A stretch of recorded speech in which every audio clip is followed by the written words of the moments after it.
Well, look, it all reminds me a bit of coronavirus. Remember the alarmism and hysteria that ensnared most Australians? Now it's interest rates, which, as I said earlier, have gone up from 0.1% to 0.35%, hardly punitive. Nonetheless, headlines today tell us that interest rates are set to take off, or one of the most significant weeks in central banking history, or the increase in the cash rate today is the first since 2010. It's argued that interest rates were loosened in response to the onset of the pandemic. Now we have inflation rates that haven't been seen for ages. The US is 8.5%, its highest in 40 years.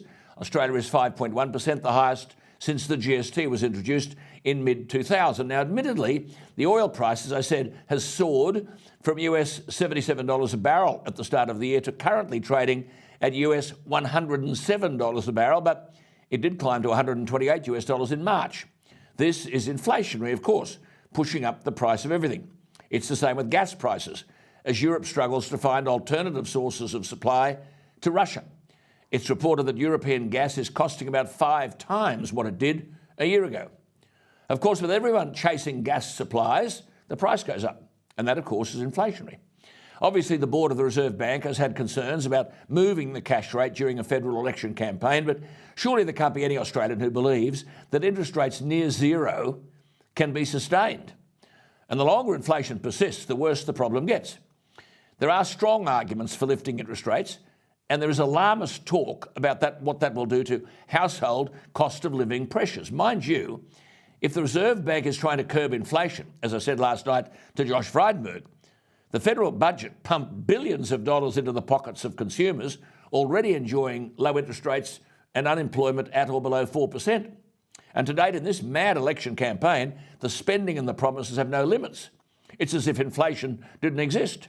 To date, the coalition have promised spending totalling $2.9 billion and Labor $4.03 billion.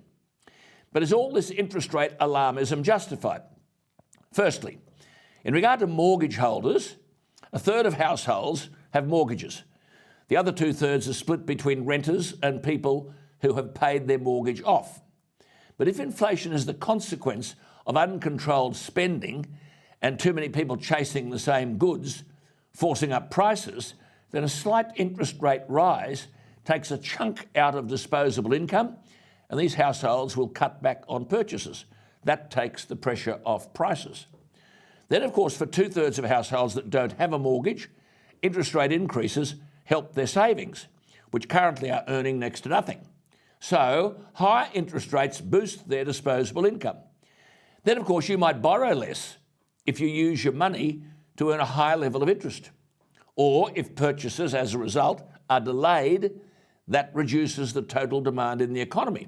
Now, this is important because the price of anything is determined by how many people want it. If the demand falls, prices fall. The reality is no one benefits from too much inflation. It erodes the value of our savings. $1 tomorrow is worth much less than $1 today.